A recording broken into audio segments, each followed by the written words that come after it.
Support the Amigos podcast and keep the Amiga goodness flowing for just $1 a month. Visit our page at patreon.com/AmigosPodcast.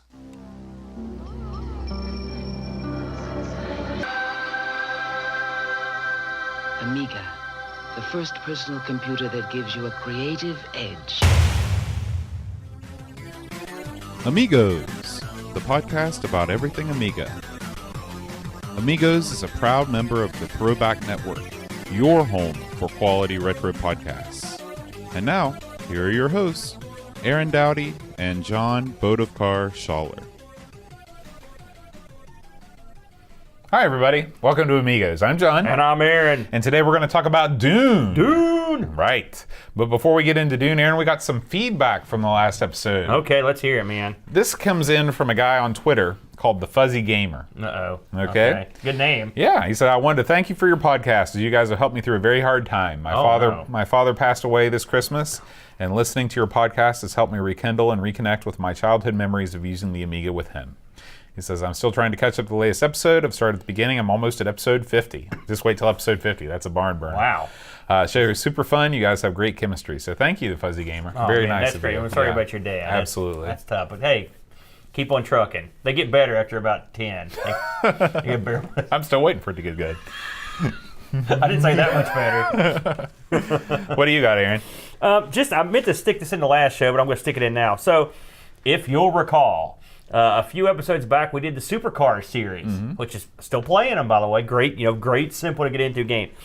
You'll recall that I mentioned Supercars 3, which is sort of a hodgepodge, updated version of Supercars that was made for DOS. It was sort of like a hack job.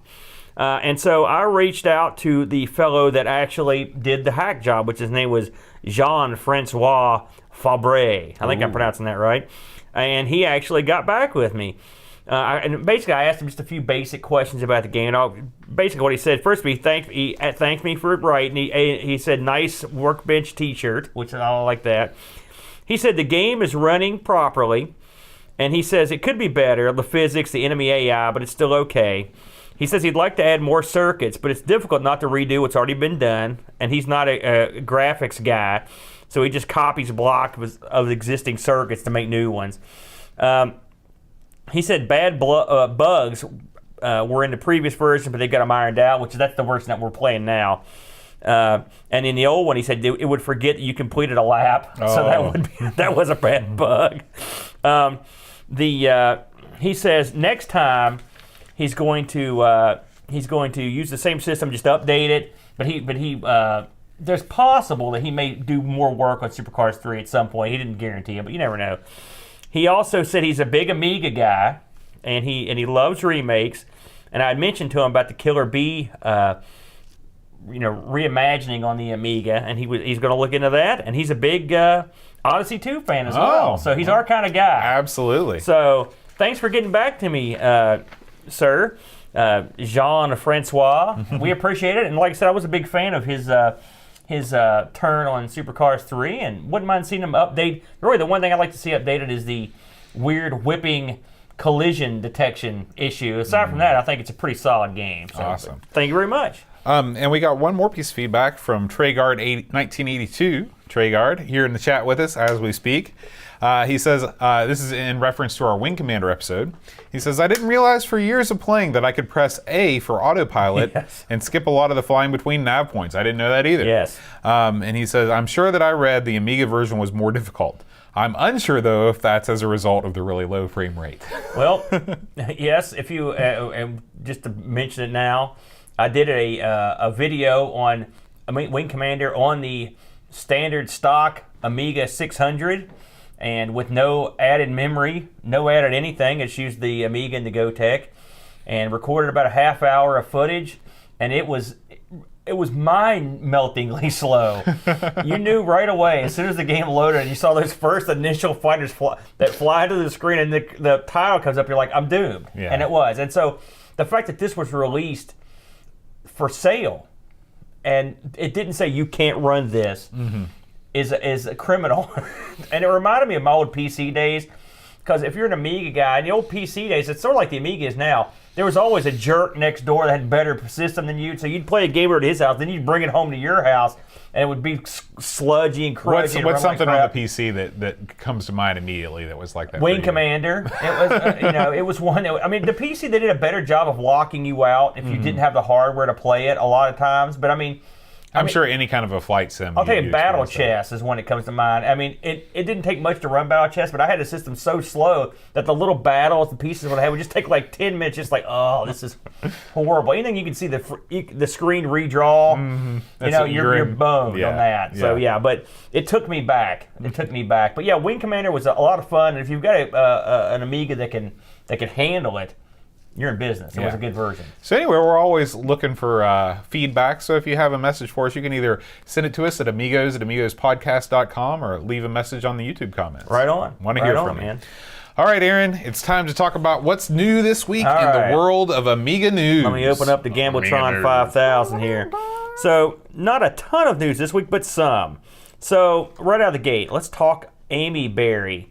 Let's talk about it. What do you know about Amy Berry? We've covered it before. The Raspberry Pi Amiga emulation solution. Have you gotten to try this yet at all? I have not. Is this something that didn't you compile an Amy Berry thing on a Raspberry Pi at some point? I did, and it's pretty darn good, and it's now gotten better. A few days ago, they released a new version that is supposedly offers huge speed improvements.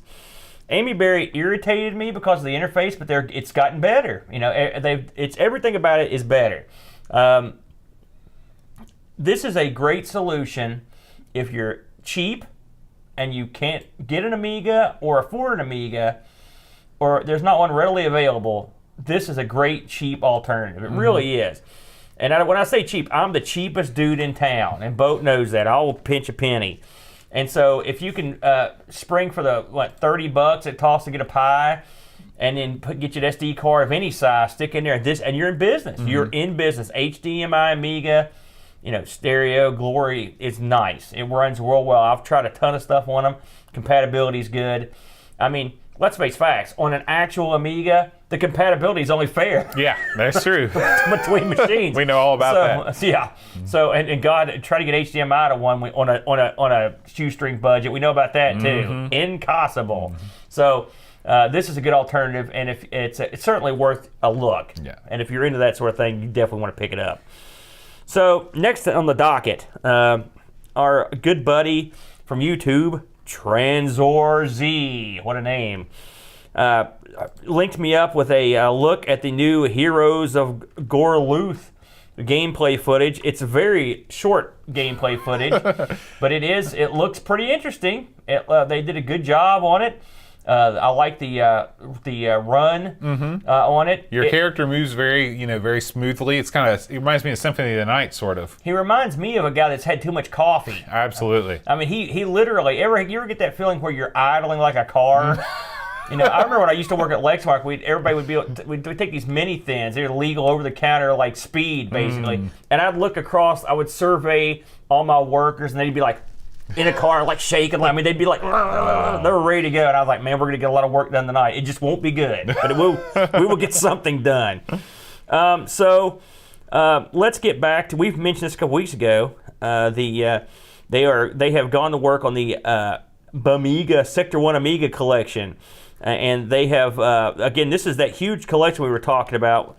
We mentioned this a couple weeks ago. I guess they've uploaded more goodies, because I saw a lot of people talking about this. There's a picture that accompanies this of 18 kabillion, it looks almost like a postal shelf, right? Like a zillion discs in it, and then discs stacked up on top of that. Anyone would be proud to own this collection, Boat, and it can be yours. All you have to do is get online and download till your heart's content. Of course, certain legalities may apply, let's be honest, but they're there, and someone's just literally ripping these and uploading them, a zillion of them, so kind of neat if that's your bag. And it's my bag sometimes. So let's talk about Zuri-Axe. All right, Zuri-Axe. Pretty interesting name. It's a game rescued from the never-released pile. It's an interesting tale behind this game too. That they found. I got this off Indie Retro News, our good and dear friends over there. It's sort of an R-type Gradius kind of gimmick. It just never got released. There was never a fully working version of it, but I guess someone went back and went through and fixed everything. And it was a game that was put out by the Whiz Kids, which I've not heard of that outfit from back in the day, but it looks pretty good, we've played a few games like this, and it looks, this would stand up with about anything that we've seen. Yeah, this actually looks better than a lot of things that we played. It almost has a horizontal Alcon-y sort of thing. I knew you were going to say that. Hey, I'm just saying, it's got the little missiles, it's got the expandable ship. I know. Hey, listen, you don't mess with success. Alcon was the ultimate, and I love that game. So there you go. What do you got a problem with Alcon, buddy? No, I'll jump right up. Never. So, and lastly, actually not last, I got two more. Let's talk about the Commodore story, the film. Yes.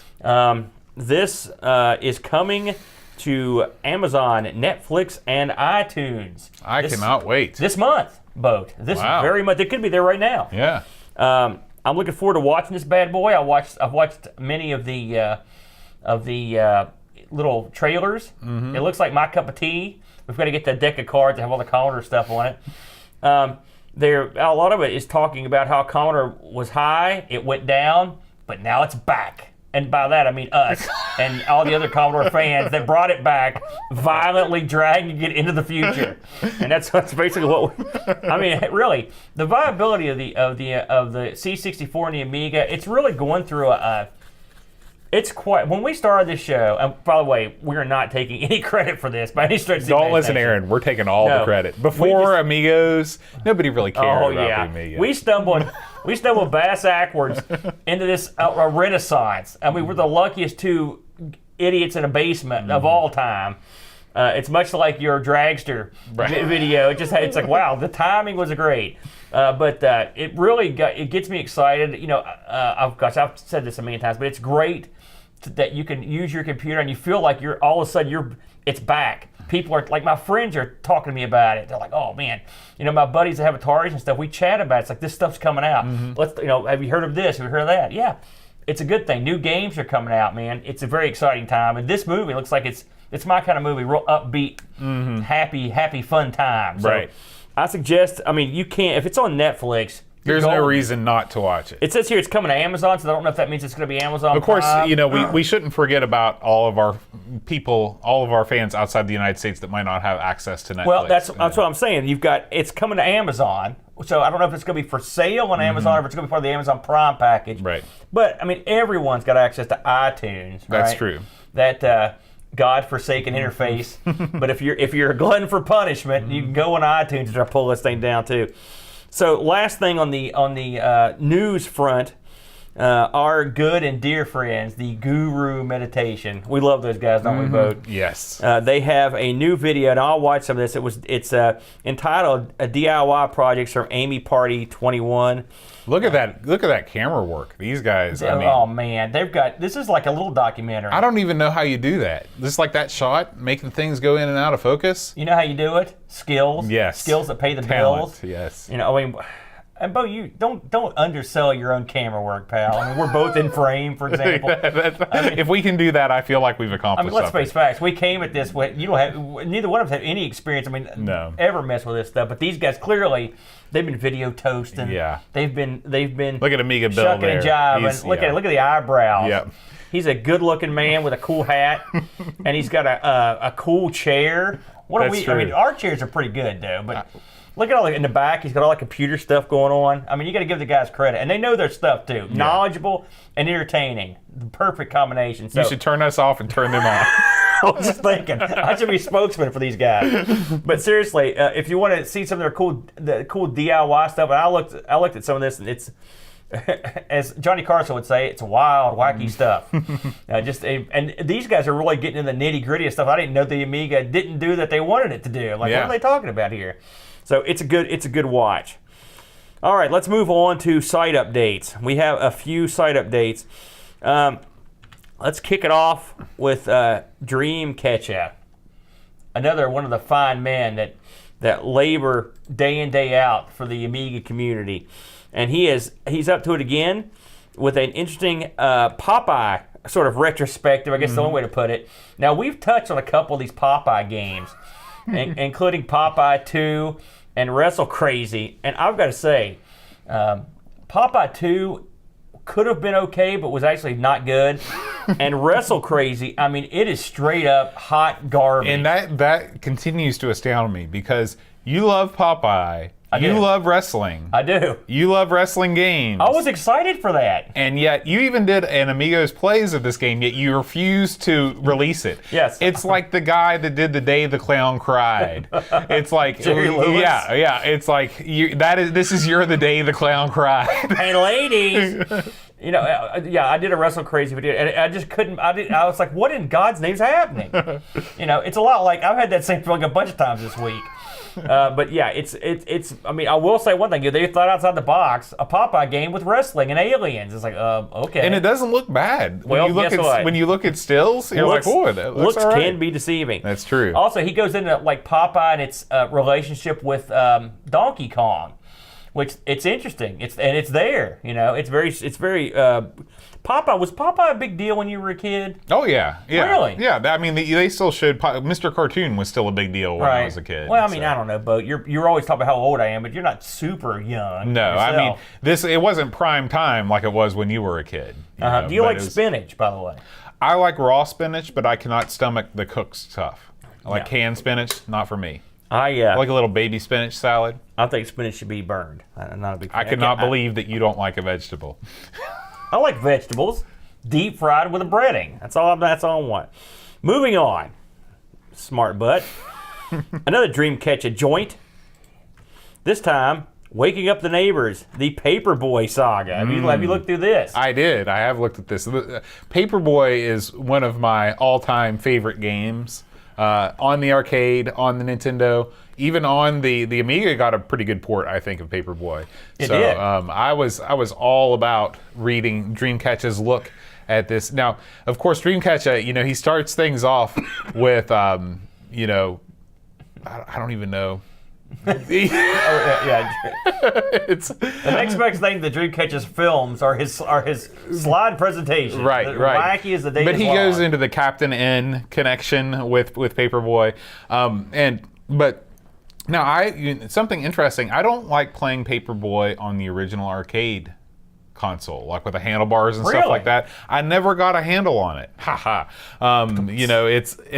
It never felt as good as just using a joystick or using a control pad. Which one did you play first? With the control pad. Enough said. Yeah. I will say, when that Paperboy came out in the arcade, we were all like, look at this. Because that was something a little more unusual. Yeah, and this was during that golden period in Atari, and it was a golden period in game development where Atari actually told their developers, do something completely different that's never been done before. Yeah. And now in game development, it's do exactly what makes the most money. And Paperboy's super unique. It is. I mean, really, I can't think of another game that was like it. Yeah, this came out. I think all of these is this System 2 or something like that. Yeah, it was one of their earlier ones. Yeah, but one before. I think it was before. It was one after Marble Madness. But I think it's the same. I think it's the same system, but like 720 was part of that too. Yeah. I think, and so just really cool games. It's sharp. Yeah, it's sharp and colorful. Mm-hmm. I mean, you look at it now, it still looks great. Yeah, and it ported well. Mm-hmm. Who'd have thunk that? I remember for years I could never get across that second highway to get to the targets, and I knew, I was like, man, that looks cool up there. I could see the beginning going, it had to get ran over. This car's the timing was unbelievable. But they ported this thing to like everything. I mean, it had handheld releases, and it had multiple releases on multiple systems. Just a great game, iconic game. I think Dreamcatcher had one more release this week, but it's been repeatedly destroyed by the YouTube censors. Yeah. So we're working on that one. So be on the lookout for a possible release of a new Fright Night video by Dreamcatcher. So look for that. Yes, because people are clamoring for more Fright Night coverage. That's right. If you were hungering for more after our delicious review of the game. It's funny, I was talking to a new girl at work. About Fright Night? Yes. We were talking about Scarefest, and I was like, hey, were you there the year they had Fright Night? And she was like, yeah, I was there that year. I was like, did you go to the Fright Night performance? She's like, I'm not a big fan of Fright Night. I was like, what? I can't believe that she'd even know what Fright Night was. How dare, you heard of Wizard of Oz? Wizard of Oz, Fright Night up here. Oh, okay. So high that my hand went off the screen. Wow. That's how high it was. Wow. Don't. Just, you never know what you don't know. You ready to hit the main event here? You got anything else? I am. So we're going to talk about Dune today, and before we go on, we should mention that Dune was chosen by one of our Amigos Game Selection Committee members on Patreon. So if you choose to support Amigos at the Game Selection Committee level on patreon.com/Amigos podcast, you too can choose a game that will be the subject of an Amigos episode, just like Treyguard 1982 did with Dune, aka Adam Battersby. You should probably go ahead and mention the chat angle. Yeah, that's thank you for bringing that up. I would almost forgot. We've added a new incentive to join us in the Patreon fold. We now have a Discord server. So if you sponsor us at any level on Patreon, you can join in on all the fun Amiga chat. We have, let me throw it up here on the screen real quick so you can see, we've got channels where we're talking about Amiga, retro gaming, modern gaming, various projects that mostly revolve around main machines, programming and coding stuff about Amos. A lot of things, yeah, a lot of things I don't understand. But you know, we've already got a pretty big community of active chatters involved. So we'd love it if you could come join us over on the Discord. So just one more reason you should think about supporting Amigos on Patreon. We get a lot of action on there, don't we? Brother? Yeah, absolutely. And I have to say, I had not used Discord before we started this little gimmick, and it's good. It's a good service. I really like it. You can do a lot of neat stuff on there. And there's, you know, if you're already, lots of people are members of various Discord communities, and they all live in that sidebar, so you can switch back and forth. It's sort of like IRC, but updated for the new generation. Beautiful, beautiful. Yeah, and plus, who doesn't want to chat about Amiga day and night? All day, plus other all retro night. games. It's a free for all in there. It is. All right, Aaron, it's Dune time. Let's discuss, if we may, a little bit about Dune. Now, I will say before we begin, and as I've mentioned last week when we talked about doing this game, I have not seen the movie, nor have I read the books, nor had I played either of the Dune games on the Amiga. That said, I took a crash course in Duneology from my buddy at work, who is he's read the books, he loves the books, he's seen the movies. And so, in case, because it's sort of pertinent to the game, so I'm going to give a little brief synopsis. Now, you have seen the movie? I've not seen the movie, but I read the book. Okay, so you step in if you hear me screw up. And this is going to be super brief. Okay, so Dune. So in this world of Dune, there is the way intergalactic travel is done requires a substance called the spice. It's only found in one place in the entire universe, and that's on the Dune planet. The Dune planet's a water-free desert planet. And people mine the spice, and I'm not going to go into what it does, but it basically they use it to make these guys that navigate people through space. Okay? So, in the movie and in the game, your character is tasked with, they're plopped on this planet after another family or house is kicked off, and you're tasked with cranking up the production of this spice. And so people have to have this, and so if you don't do a good job, they will kill you, and they will kill your whole family. So that is the premise where this game sort of takes off, right? You are put on the planet, and your job is to go around and get people to do the work for you, get people to be your forces, your troops, and the number one thing is to make this spice. Because as the movie says, he who controls the spice controls the universe, right? I believe that was in the film. So with that in mind... is Horatio Sands in this movie? I haven't seen the movie. Oh. Is it the name? Yeah. I was just What's the guy that played? Remember the guy that played the Warlock in the Warlock films? Wasn't his name Sands? You mean the guy? No, I was thinking about Willow. I don't know about the Warlock. You ever seen Warlock? No. Is that a movie? You never seen Warlock? It doesn't sound real. Dude, it's great. You should go watch that. No, come on. You know someone to come up with a movie named Warlock. It sounds too generic. There's also a pinball machine too. Anyway, I digress. So this game came out in the wacky year of 1992. So it was developed by an outfit called Cryo. Now, we're going to get into these guys later because their story is bizarre. They only did 2 games on the Amiga. They did a game called X-Tace. E-X-T-A-S-E. You want to try? Does that sound right? X-Tace? Sounds good to me. And they did KGB, which is a much cooler sounding name. 3 big discs on this one. It's a big dog.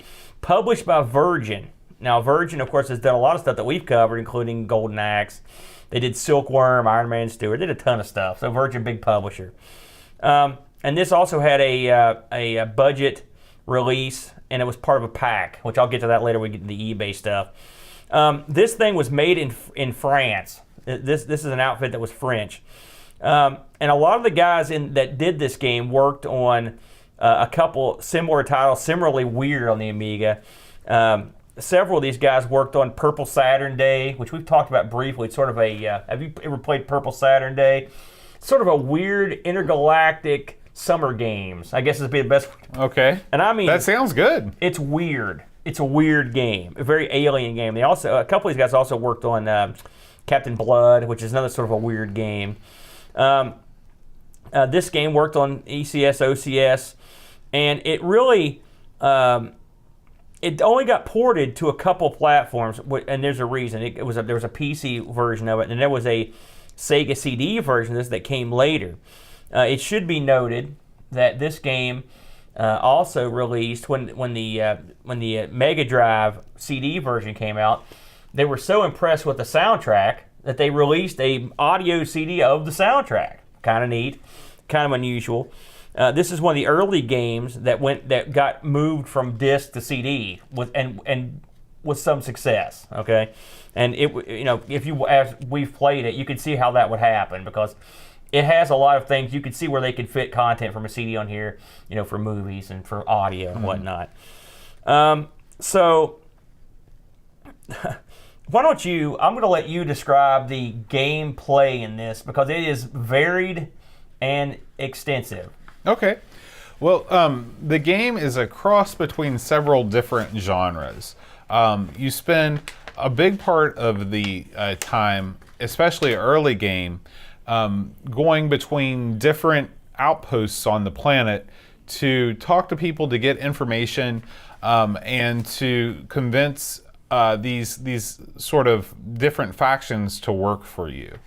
And once you do that, then once you convince somebody to work for you, then you take off in your ornithopter. All of your transport in this game is done through ornithopter, and you go to a different place to do the same thing. In between that, you're a prince or some sort of royalty. You go back to the palace and you confer with your family and all these things.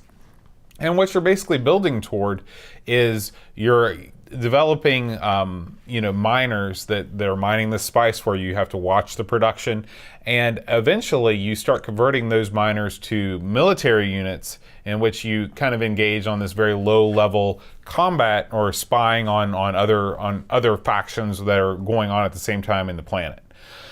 This is about the extent of what I've been able to glean from playing this game for about an hour. It moves very slowly at the beginning, and without a lot of documentation, it's really a hard thing. I was very fortunate to be streaming this with the chat, and the chat really knew what was going on. And they were kind of guiding me through what I needed to be doing. I actually, I made it up to the part where I had a pretty good spice production racket going. But even when I went back and watched a long play, and speed running this game still takes 5 hours to beat it. So this is not a short game. It was still hard for me to see exactly how combat worked. So I was hoping that maybe through your research you might have uncovered a little bit more about that side of things. Well, first things first, I can tell you, I spent a lot of time milling with this. And I mean, I'll shot a video. It's much like the game we talked about earlier, Popeye Wrestling. I shot a video for this, and it was so hapless and pathetic that I was like, I can't use that. At first, it was a lot like Drag Racer. I couldn't figure out what the heck was going on. And now, once my buddy told me what was going on with the film, it helped, so I could understand what exactly you were after. So early in this game, the strategy is the first thing you need to do is go out and talk to what are called the freemen, which are the humans that live and mine on this planet. They're not native, but they live there. and you could tell them because they've got blue eyes. The longer you're on this planet, the more spice you're exposed to, your eyes become blue. And so at first what you're doing is you're going out and you're trying to recruit these freemen to work for you in spice production or as a soldier. Eventually you have to obtain, and pretty early on, you have to obtain these special suits, still suits that you have to use to walk on the planet's surface. And the premise of this, I gotta say, I may have to watch this because the premise of it is pretty interesting, where the planet's so dry and there's so little liquid that you have to wear these suits that capture all the liquid that come off your body and recycle it into drinkable water in the suit. Kind of neat.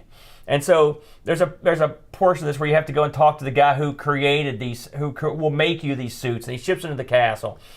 Then there's a part where you have to get one of your cohorts to get in your ship with you, and you fly around, and he basically is spotting out of the ship, and he'll spot these various points that you can land on, and when you go there, there are freemen that live there, and so you can recruit them. Let me stop you right there, because transport in this game is interesting, because when you get in your ornithopter, it's not like you just go to, a map opens up, you click on it, and then you land. You actually see your ornithopter traveling in what I like to describe as a Mode 7 kind of way, because it sort of looks like early Super Nintendo titles that, like Pilot Wings or something like that, where it's a behind the back sort of look as you see the landscape coming, the desert landscape travel beneath you. It looks pretty good. Yeah, it looks great. Yeah.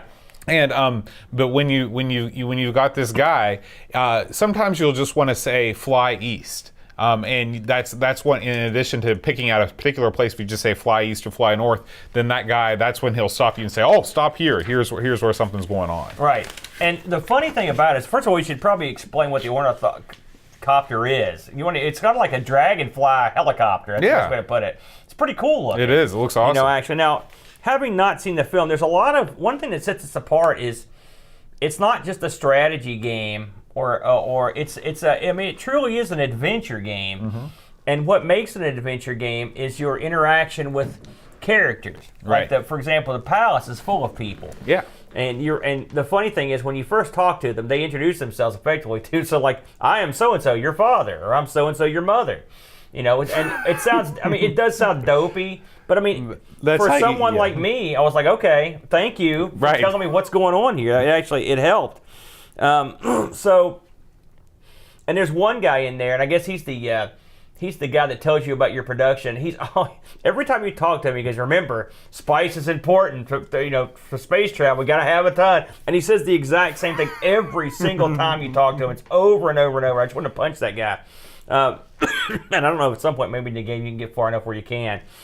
But once you get to the point where you've got your spice production geared up, all right. You have to meet certain quotas from the Emperor. The Emperor is a jerk, and he always is on you. They're always on you for more and more and more. And so, one thing, again, not seeing the movie, but you read the books. I know my friend told me that as in the movies, as Paul, who is the title character, or not title character, but the main character, as you go forward, he develops certain powers through the spice, and he has been foretold that he would be there, and he gets powerful, really powerful. And again, I didn't get to the end of this, but from what I was told at the end of the movie or the end of the book, he effectively takes over the empire. That's right. He's the man. That's right. And he has mental powers that are ridiculous. He can do anything he wants. So you also sort of follow him on that journey, because from what I read, and I didn't get this far in the game, but I watched the playthrough and reading some stuff on it. After a while, you can actually gain these powers, and you can do certain things. Like, it makes it easier to travel around, or it makes it easier to talk to people. You don't have to do all the traveling all the time. So that's kind of cool that they implemented that aspect of it. Basically, there's a balance you have to strike between mining and fighting. And miming. And miming, yeah. You get out of the glass wall. To me, this seemed like, again, given the week we had to prep this thing, it seems like this is a game I could sort of get into. I'll tell you what first. This is a lot, again, not that not to do a callback to another show, but it reminds me a lot of Dragster. When I first booted this up, Right, and if you're wondering why we keep making Dragster references, it's because our other podcast, ARG Presents, we covered two Atari 2600 games, Dragster and Cosmic right? Arc.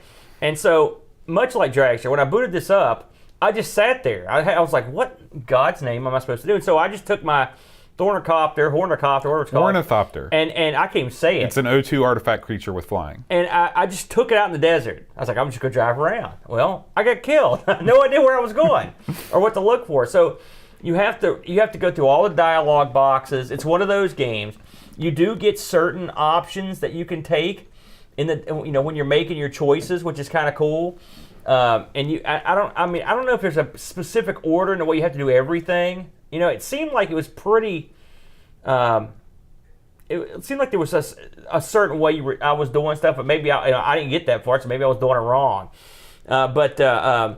Once you get into the combat aspect of that, and I barely scratched the surface. I tried just to say I did.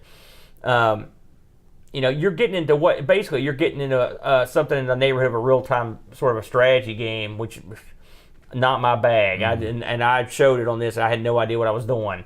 From what I read, if basically you amass an army, you go after another guy's army. If you've got more action, if you've got bigger amount of troops, you can take him out. If not, you're probably going to lose and take heavy losses.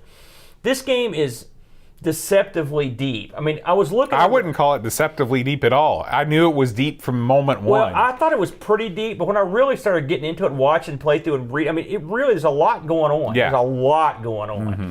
And we knew this was going to be a tough one. When we first had a look at it, I was like, man, this is going to be a real hard one to deal with. So the funny thing is that really, to me, the interesting parts of this thing are the actually behind the scenes stuff. So I mentioned this before. The outfit called Cryo that did this game, they basically competed with another outfit that did Dune 2. Okay, now, first of all, we should talk about Dune 2. Have you ever played Dune 2, Bo, No. at all? I had heard a ton about Dune 2. Me too. I've heard a ton about it, too. It's supposed to be the mother of all real-time strategy games. Right. Yeah, real-time strategy games. And it was supposed to be this big deal. So, Cryo, they had the idea for a Dune game. And there's a lot of behind-the-scenes stuff. But the long story short is Cryo started doing this game. And they had a lot of rabid Dune fanboys that were working on the game.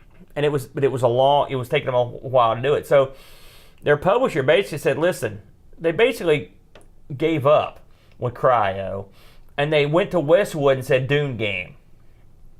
And so Westwood began basically parallel work on Dune 2. They were released like a month or two apart. I mean, it's not like Dune 1 came out and then like Dune 2 was out like 2 years later, right? And this game has sort of the distinction of being the best ever Dune game for about a month. and what that means is basically no one talks about Dune. They always talk about Dune 2, mm-hmm. right? Having not played Dune 2, I couldn't tell you if it's better or worse, but it's certainly probably a lot different. This game has a lot of character in it, and what I like about it is, you can tell a lot of time has been spent researching. A lot of time has been spent on the graphics. Everything in it looks pretty tight. The gameplay itself is pretty interesting. I don't think I've ever played a game quite like it, and I wish I was more into the subject matter, but it sort of made me kind of want to see Dune now. I watched about 10 minutes and Dune turned off 20 years ago, but I could see me getting back into it. The added bonus of this is Cryo was sort of known for putting out just utter garbage. Now, I've got a list of some of their titles here, and the funny thing is I've heard of a lot of these, and some of them I thought were okay, but they're renowned for just putting out really, people describe them as people that were very passionate about trash. Like they would put out games that really put a lot of, like John Waters. Well, yeah, I guess so in a lot of ways, yeah, I suppose so. They were behind stuff like Mega Race, for example. Do you remember the Mega Races? I remember Omega Race. No. These were like car racing games that were very prominent during the era of CD-ROM acceptance, right? Okay. They put out a lot of games based on like public domain stories, like Atlantis or something like that. Just and they'd put out a CD game, and they were known for like these sort of like Myst clones. If you ever played Myst, where it's sort of a nicely rendered game, the puzzle game effect. You ever played Myst? Oh yeah, absolutely. Well, I mean, hey, not everyone has, but think of like the Kmart version or the Blue Light Special version. That's what these guys are known for. They did linger around for a while, amazingly long time, and they ended up being picked up by an outfit called HomeSoft from Infogrames in 2002, and then they filed for bankruptcy in French courts soon thereafter. So they, unfortunately, but I mean, 2002, not too bad, all things considered. Good run. But, this is one of those games, and we talked about this with Syndicate too, where I don't feel like, given our constraints, that we fully delved into it. But on the surface, and at least for I probably got to put about 5 hours into this thing on and off. It was interesting. It got me into the story, and I could see why people would be into it, and especially if you're into Dune.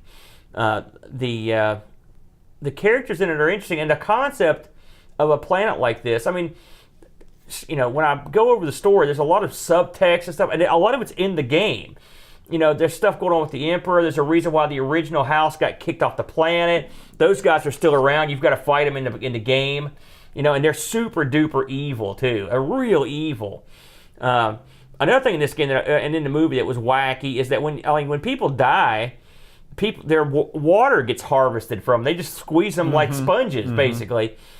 And you get a ticket if you like kill someone, for example. They'll give you a ticket for that guy, the amount of water that guy added to the cistern or whatever. It's a crazy world, for sure. That's a neat concept that you give a ticket that says, I get a cup of water. The thing that sticks with me with Dune is that it's not your typical, action fantasy story. This is a very political and a very thoughtful economics. This guy really fleshed out the world. Yeah, man, just my buddy was talking about this, and the amount of stuff going on. Like, for example, his mother has sort of like witch powers, and that comes to play in the game. She'll make these predictions, and she can sort of like will people. Yeah, she can sense secret passages in the palace. Right, and in fact that comes up pretty early. I got to that part where there's like a control room in there. Right.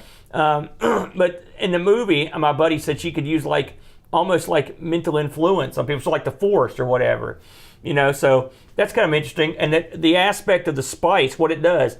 The big worms in Dune, which you've seen, are called spice worms, and if you watch the opening of this, they pop up out of the desert, and they're the things that make the spice, and these things are like stories and stories tall, and on the planet, when you mine stuff, you've got these things called thumpers that come out and they hit the ground to lure the worms away from where the mining's happening. And when the worms get near the mines, you got to get them out of there. The worms come up and eat them. It's like getting eaten by something that's like 4 blocks wide. Right. And as you get onto the game, and I saw a guy doing this, and I was like so envious. You get powerful enough to ride those things like a horse. And it looked awesome. I was like, man, that looks really cool. I kind of wish they would have done a little more with that 3D. I mean, I don't know if they get to the point where I don't think there's any sort of like Starship style combat or something like that. But I mean, the engine they use, it's pretty good. It's pretty smooth looking, So I'll give them credit on that. But overall, I thought it was interesting. It was more interesting than I thought it would be. Yeah. I was a little worried about this one, but I had a good time with it from what I got to play. Well, I'd probably come back to it. There was one thing you didn't mention, and that is the Tolkien Dune connection. Which I don't know. Yeah. Well, you know Aragorn's race, don't you? He's one of the Dunedain. Is that a stupid pun? No, not at all. What? So let's talk about reviews. I review that joke at a negative mail. Where's that French magazine when I need it right Amiga now? Joker. Amiga Joker. So the reviews on this were pretty good. Amiga Action gave it an 80s. A lot of 80s in here. I don't think anyone really killed it. They didn't. And none of my stuff. It got it anywhere from a 90 down to a 79. That's not bad. So a solid B title. One thing that we didn't talk about that I can't believe you didn't mention. Okay. This is probably This is Amigos episode 132. Okay. Okay. Gosh, that many, eh? Yeah. This is probably my favorite music from any game that we've ever reviewed. I love the music in this game. Do you remember it at all? I do. Well, I mean, it got a CD made when it got put it over to the Red Book audio. It's very good. It's very good. I love the music. In fact, as I'm going to edit this episode tonight, I'm going to play music. I'm going to play the music from this game as I'm editing the episode. I can't wait to listen to it. I will say this: the guys that did the music, one guy I don't know how much of a part he played was a guy named Alexandre Ekian. He did the music for KGB, but the other fellow, Stefan Peak, did the music for Bubble Ghost, and Bubble and Cult. Cult's another weird game. Everything around these guys is weird. At Purple Saturday and also did Warlock, did a bunch of other stuff. So the musician had the most Amiga work, and there's a reason. Yeah. You know, it's solid. I don't know. I'm not gonna say it's the best music I heard of any game we've covered because Turrican 2 is awful good. Turrican 2 is pretty Shadow good. the Beast is awful good. Not my bag. There's a lot. We've heard a lot of good tunes. I'll tell you something that has great music is Pinball Dreams. If you listen to those tunes are great in there. If you listen to Pinball Fantasies, even better. So I mean, of course, those guys were dudes that did demos. So you would expect that. Mm-hmm. But yeah, the music is good, and I got to give a nod to, like I said, the guy that did the graphics, the profiles. They're sharp. I mean, it's like someone took one of those old graphic adventures and just smashed a strategy game up in it. Mm-hmm.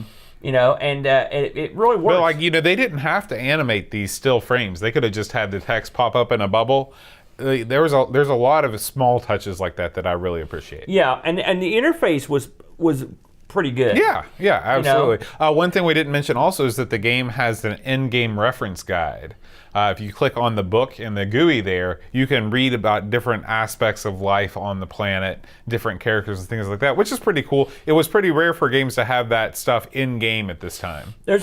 Everything I read told me that the guys that worked on this were like huge Dune geeks. And that's one thing that really comes through. You can tell these guys really were into the books and then the movie, and everything I've read that people that are big fans of the book and the movie appreciate it. There's even a day-night cycle in this game. Yeah, it has sure. Actually, it keeps time, which is interesting. It didn't help me any, but it's still kind of neat. eBay. So it's fun. This is what I wanted to touch upon earlier about compilations. I could not, and I know here comes Boat with his magical keyboard. He's going to find this thing in a heartbeat, but I could not find anyone selling just Dune by itself. What I did find were people selling a double pack of Dune and Power Monger, and I found several of them. I found $35 US coming out of the UK, and some had sold recently, including in the US. Which I'm assuming that this got a U.S. release. That's an odd combination because Power Monger was a Bullfrog game. Well, I've not played. That's Power Peter Monger. Molyneux. Is it? Yeah. It's the compilation was sold for $20 in the U.S. a couple months or so ago, half a month, and $30 in France. So you're looking at, if you can find the double pack, you're probably looking at somewhere between the $30 and $40 mark. The actual just the game itself. Like I said, I didn't see anyone selling it or having sold it in the time frame. I looked at one, and I like the box too. It's kind of cool looking. It's I don't know. It's just kind of stark, but it's kind of neat. But if you've got one, you may have something. Like I said, I have no idea what the price would be on now. Yeah. Well, cool.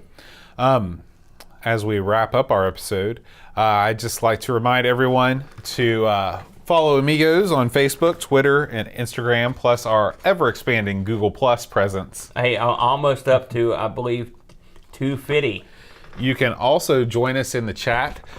We record most Fridays live around 5:30 Eastern, just like Tregard, Dasley, Laurent Giroux, Pixels at Dawn, Pishbot, Henrik, all kinds of folks hanging out with us. Paul in the chat. So make sure, it's always a good time. Sometimes the chat is more entertaining than the podcast itself. Feel free to join us on YouTube. One thing, Aaron, is that there are some people that are subscribed to us, and they say that they never get notifications of when we go live. Just wanted to tell everybody a reminder, you've got to click the bell beside the subscribe button. That will send you an email notification whenever we're recording live. You'll get that notification so you don't miss Amigos and ARG Presents Live. Speaking of ARG Presents, that is a new show that we've just started doing. We just recorded episode 2, which will come out this coming Wednesday. In this show, we talk about 2 games from a different system every week. So if you like our Amiga talk and you want to hear our thoughts on other games on other systems, make sure you subscribe to us at amigosretrogaming.com, or you can go on iTunes, or it's the same YouTube channel, Amigos Retro Gaming. So if you're already here, you're already here. Aaron, it's time to thank the Patreon supporters. Oh, okay. What do you got in mind this week, Bo? Well, I figured I'd bring out the old guitar. Uh-oh. And I'm going to put this up. The list has gotten to be at a point where I can no longer read it off the paper. I have to. You should have it memorized, Bo. I know. I should. I was thinking about doing it backwards, but then that would be too crazy. You should have like a $20 Patreon level, and if you or 10 or whatever, and if at that point Boat has to put your name in memory. He has to. That would be awesome. What do you mean, like put it in memory? I mean, you have to have their name like memorized and ready at all times. Okay. Like we could quiz you. Okay. Like in the middle of the show, I could be like, "So Dune was great, and here's what's that guy's name?" And you'd be like, Brent Smith. And if you don't get it, I get to punish you somehow. That'd be fun. If you're interested in that, folks, please write in amigos@amigospodcast.com. See, I'm full of ideas. All right, here we go. Donald, Tyler, Levelord, John Marshall, Matthew Perrone, Ricky DeRocha, Creepy Dead Boy, Vicky CTC, The Slow Norris, Stefan Sorgan Mortensen, Evan, Helen, Belinda, 75, Christopher Hassel, Ravi Abbott, Chris Foles, Dreamcatcher, Lauren Giroux, Graham Bibb, Brent Dowdy, Lane Denson, Adam Battersby, O'Brien's Retro Vintage, Gary Hucker, Steve Brian Jones, Paul Harrington, Duncan Styles, Anthony Jarvis Tapes from the Crypt, Josh Nan, Will Williams, Adam Bradley, Jonas Rule, THC, Eric Nelson, Kim, Tommy Humbert, Stad, Daniel Biggs and Brittle, Barracuda, Daniel Coles, Justin Warren, Pixels, Don, Colburn, Barman.